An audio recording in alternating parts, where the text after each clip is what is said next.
Mahabharatam part 1 కురువంశం. మహాభారతాన్ని అందరూ హస్తినాపురం పాండవులు కౌరవుల నుండి మొదలు పెడతారు. కానీ నేను కురువంశం నుండి మొదలు పెడుతున్నాను. శకుంతల దుష్యంతుల కుమారుడు భరతుడు. భరతుడికి పట్టాభిషేకం చేసి దుష్యంతుడు భార్యతో వనప్రస్థానానికి వెళ్ళాడు. రాజ్యాన్ని జనరంజకంగా పాలించిన భరతుడు వంశకర్త అయ్యాడు. భరతుని కుమారుడు సహోత్రుడు. అతని కుమారుడు హస్తి. అతని పేరు మీద హస్తినాపురం వెలిసింది. హస్తి కుమారుడు వికుంఠనుడు. అతని కుమారుడు అజగీడుడు. ఇతనికి 124 మంది కుమారులు. వారిలో సంవరణుడు అనేవాడు సూర్యుని కుమార్తె తపతిని వివాహం చేసుకున్నాడు. వారికి కురు జన్మించాడు. కురు మరొక వంశకర్త అయ్యాడు. అతని పేరు మీద కురువంశం ఆరంభమైంది.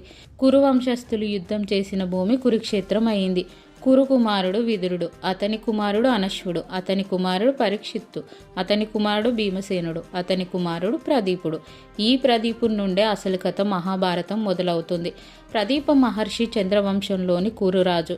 ఆయన ధర్మపాలన, యజ్ఞయాగాలు, శాంతి స్వభావం వల్ల రాజుగా ఉన్నప్పటికీ అందరూ మహర్షి అని గౌరవంగా పిలిచేవారు.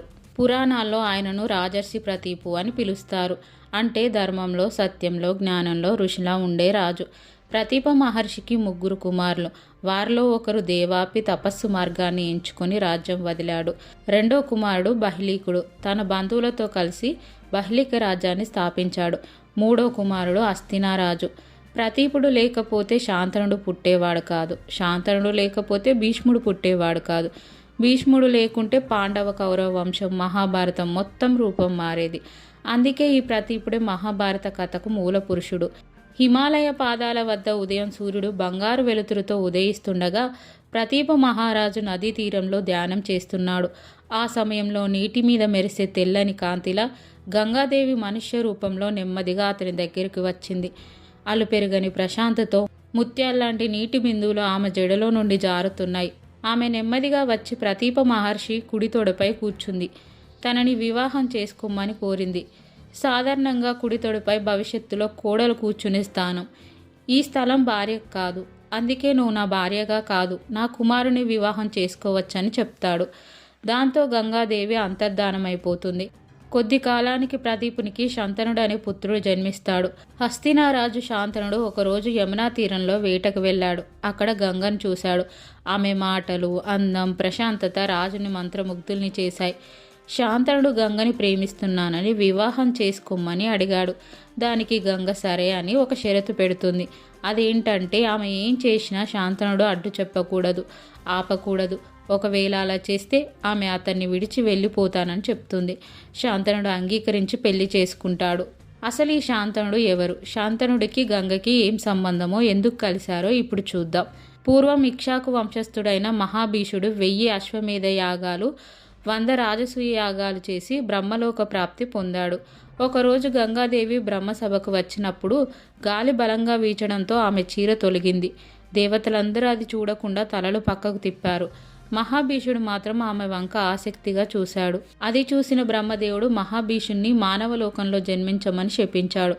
మహాభీషుడు తన తప్పు తెలుసుకొని పుణ్యాత్ముడైన ప్రదీపుని కుమారునిగా జన్మించేలా చేయమని బ్రహ్మదేవుణ్ణి వేడుకున్నాడు. బ్రహ్మదేవుడు అందుకు అంగీకరించాడు. తన వంక ఆసక్తిగా చూసిన మహాభీషునిపై మనసు పడిన గంగాదేవి అతన్ని తలుచుకుంటూ భూలోకానికి వస్తుంది. ఆ మహాభీషుడే ఈ శాంతనుడు. కొన్ని నెలలకి గంగ ప్రసవించింది. రాజు ఆనందంతో వేడుక చేయాలి అనుకుంటాడు. కానీ ఆమె పసివాడిని తీసుకొని గంగానదిలో వేసింది. పసివారి రోదనలు నీటిలో మాయం కావడం చూసి రాజు గుండె పగిలిపోయింది. కానీ గంగ పెట్టిన షరతు గుర్తొచ్చింది. అందుకే ఏం అనలేకపోయాడు. ఇలా 7 పిల్లలు పుట్టారు. 7 గంగా నదిలో కలిపేసింది. రాజు మౌనంగా ఉండిపోయాడు. 8వ శిశువు పుట్టాడు. గంగ మళ్ళీ పిల్లాన్ని తీసుకొని నదిలోకి వెళ్ళబోతుంది. అప్పుడు రాజు అరుస్తూ, ఆగు, ఇక చాలు, ఇక నేను ఓర్చుకోలేను. ఏం నేరం చేశారు పాపం నా పిల్లలు? ఎందుకు ఇలా చేస్తున్నావు? అసలు నీవు ఎవరు అని అడిగాడు. దానికి ఏం జరిగిందో చెప్పడం మొదలుపెట్టింది. బ్రహ్మసభ నుండి గంగ బాధతో భూలోకానికి వస్తూ విచారంగా ఉన్న అష్టవసువులను చూసింది. వారి విచారానికి కారణం ఏంటని అడిగింది. దానికి వారు ఏం జరిగిందో చెప్తారు.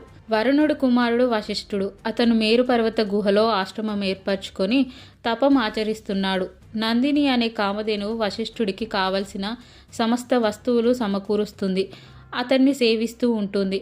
ముని వద్దకు వచ్చిన అష్టవసువుల్లో 8వ వాడైన ప్రభాసుని భార్య ఆ ధేనువు తనకు కావాలని, దాన్ని తన స్నేహితురాలైన జీతవతికి బహుకరిస్తానని కోరింది. మిగిలిన వసువులు కూడా వంతపాడి ఆ ధేనువును వశిష్ఠుడి నుండి తీసుకొని వెళ్ళడానికి తోడ్పడ్డారు. యోగ దృష్టితో ఇది గ్రహించిన వశిష్ఠుడు వసువులను మానవలోకంలో జన్మించమని శాపమిచ్చాడు. వసువులు తప్పు గ్రహించి వశిష్ఠుని కాళ్ళ మీద పడి భూలోకంలో పుట్టిన వెంటనే ముక్తిని ప్రసాదించమని వేడుకున్నారు. దానికి వశిష్ఠుడు అలాగే జరుగుతుంది, కానీ దీనంతటికీ కారణం ప్రభాసుడు కాబట్టి దీర్ఘకాలం సంతానహీనుడై జీవిస్తాడని మాటిచ్చాడు.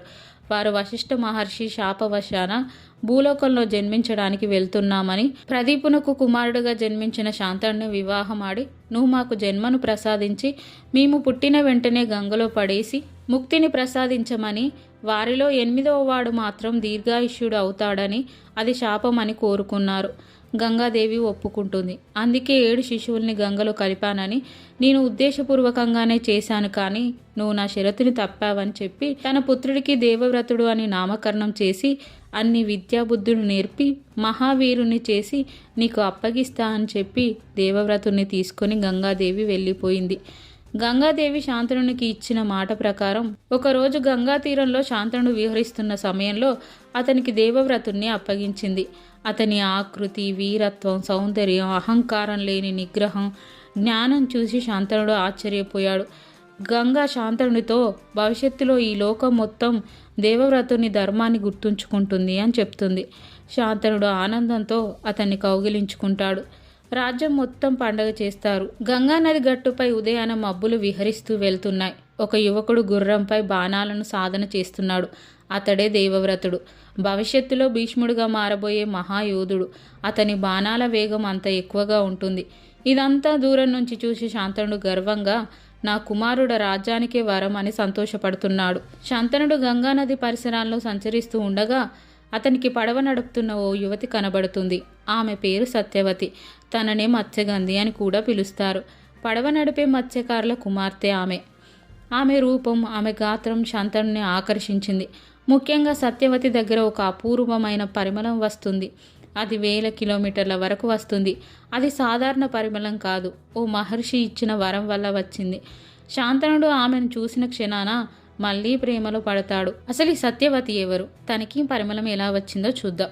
చేది రాజ్యాన్ని పాలిస్తున్న వసువు ఒకనాడు వేటకు వెళ్ళి అక్కడ తపమాచరిస్తున్న మునులను చూసి ముచ్చటపడి తాను కూడా తపస్సు చేయడం మొదలుపెట్టాడు. అది చూసిన ఇంద్రుడు, రాజా, రాజ్యపాలన చేయవలసిన నీవు ఈ తపస్సేమిటి? నాతో స్నేహం చేస్తే నేను నీకు దైవత్వాన్ని ఇస్తాను, ఇంద్రలోకానికి వస్తూ పోతూ ఉండొచ్చు అని చెప్పి ఇంద్రుడు వసువుకి ఏ ఆయుధానికి లొంగని పూలమాలను, దుష్ట శిక్షణ, శిష్టరక్షణ సామర్థ్యం కలిగిన విమానంను ఇచ్చాడు. వసువు ఆ విమానం ఎక్కి ఇంద్రలోకానికి రాకపోకలు సాగించడంతో అతనికి ఉపరిచర వసువు అనే పేరు వచ్చింది. ఆ తర్వాత అతడు ప్రతి సంవత్సరం రాజ్యంలో ఇంద్రోత్సవాలు జరిపించసాగాడు. చేది రాజ్యానికి సమీపంలో కోలాహలము అనే పర్వతాన్ని ఆనుకొని శుక్తిమతి అనే నది ప్రవహిస్తుండగా కోలాహలుడు ఆ నది అందానికి మురిసి ఆమెను మోహించి నదికి అడ్డుపడతాడు. అటుగా వచ్చి అది చూసిన వసువు దానికి అడ్డంగా ఉన్న పర్వతాన్ని తొలగించాడు. శుక్తిమతి కోలాహలునికి జన్మించిన గిరిక అనే ఆడపిల్లను, వసుపదుడు అనే మగపిల్లాడిని శుక్తిమతి వసువుకు బహుకరించింది. వసువు గిరికను వివాహమాడి వసుపదుడిని సేనాధిపతిని చేశాడు. ఒకరోజు వేటకు వెళ్ళిన వసువుకు భార్య గుర్తుకు వచ్చి వీర్యపతనం జరగగా వసువు దానిని ఒక దోణిలో భద్రపరిచి ఒక డేగకిచ్చి గిరికకు పంపించాడు. మార్గ మధ్యలో మరొక డేగ అది తినే పదార్థమని భ్రమించి కలహించడంతో ఆ దొప్పలోని వీర్యం నేరుగా బ్రహ్మశాపం వలన చేపగా మారి యమునా నదిలో తిరుగుతున్న ఆద్రిక అనే అప్సరస్సు నోట్లో పడింది. ఆద్రిక గర్భం దాల్చింది. జాలరి వాళ్ళ వలలో పడిన ఆద్రిక గర్భంలో ఉన్న ఆడపిల్లను, మగపిల్లాల్ని చూసి జాలర్లు వారిని దాశరాజుకు సమర్పించారు. ఆ పిల్లవాడు పెరిగి మత్స్యదేశ రాజైనాడు. దాశరాజు ఇంట మత్స్యగంధి పేరిట ఆ పిల్ల పడవ నడుపుతూ ఉంది. మత్స్యగంధి పడవ నడిపే సమయంలో ఒకరోజు ఆ పడవలో వశిష్ఠ మహాముని కుమారుడైన శక్తి మహాముని కుమారుడు పరాశరుడు ప్రయాణిస్తూ మత్స్యగంధిని చూసి మోహిస్తాడు. తాపసులకి ఇది తగదని ఆమె అభ్యంతర పెట్టినా అతను నిగ్రహించుకోలేక అతను ఆ ముహూర్తానికి అలా జరిగిపోవాలన్నాడు. ఆమె శరీరం అంతా అతిలోక పరిమళ భరితమయ్యేలాగా ఆమె కన్యత్వం చెడిపోకుండా వరమిచ్చాడు. అలా వారి సంగమం కారణంగా యమునా నదిన ఒక ద్వీపంలో ఆమె కన్యత్వం చెడకుండా జన్మించిన కొడుకే వ్యాసుడు. ఆ పిల్లవాడు పుట్టగానే 12 సంవత్సరాల వయసువాడిగా ఎదిగి ఆ పిల్లవాడు మత్స్యగంధితో, తల్లి నువ్వు నన్ను తలుచుకున్నప్పుడు వచ్చి దర్శనం చేసుకుంటా అని ప్రయాణం చేసి వెళ్ళిపోయాడు. మునివరం వలన ఆమె ఎక్కడికి వెళ్ళింది, ఏమైంది అని ఎవ్వరూ అడగలేదు. ఆమె శరీరం యోజనం మేర సుగంధాలు విరజిమ్ముతున్నందువల్ల ఆమె యోజన గంధి అయింది. ఆమెనే ఈ సత్యవతి. శంతనుడు సత్యవతితో మాట్లాడి తను ఎవరో తెలుసుకుంటాడు. తన కుటుంబం, తన జీవితం, తన పని అన్నీ చెప్పేస్తుంది. ఇలాంటి సంస్కారం, ఇలాంటి గౌరవం ఉన్న అమ్మాయిని రాజకుటుంబంలో కలుపుకుంటే రాజ్యం మరింత అందంగా సుభిక్షంగా మారుతుందని తనని పెళ్లాడమని కోరాడు. ఆమె తండ్రి దాశరథుడు ఇంటికి వెళ్ళి ఆమెను తనకిచ్చి వివాహం చేయమని కోరాడు. అందుకు దాశరాజు సత్యవతిని శాంతనుడికి ఇవ్వడానికి ఒక నిబంధన పెట్టాడు. తన కూతురికి కలిగిన కుమారులనే చక్రవర్తులను చేయాలని చెప్పాడు. ఇక్కడే సమస్య మొదలైంది. హస్తినాపురానికి ఇప్పటికే అత్యంత శక్తివంతమైన ప్రతిభ గలవాడు యువరాజు దేవవ్రతుడు ఉన్నాడు. శాంతనుడు ఆ నిబంధన విని అసహనంగా మారిపోయాడు. అతనికి సత్యవతి మీద ప్రేమ ఉంది, కానీ దేవవ్రతుడి మీద ఇంకా ఎక్కువ ప్రేమ ఉంది. అందుకే శాంతనుడు నిరాకరించి విచారంగా తిరిగి రాజ్యానికి వెళ్తాడు. శాంతనుడిని చూసి ఎందుకు విచారంగా ఉన్నాడో అని జరిగింది అడిగి తెలుసుకుంటాడు దేవవ్రతుడు. తన తండ్రి ప్రేమ ఎంత గొప్పదో అర్థం చేసుకుంటాడు.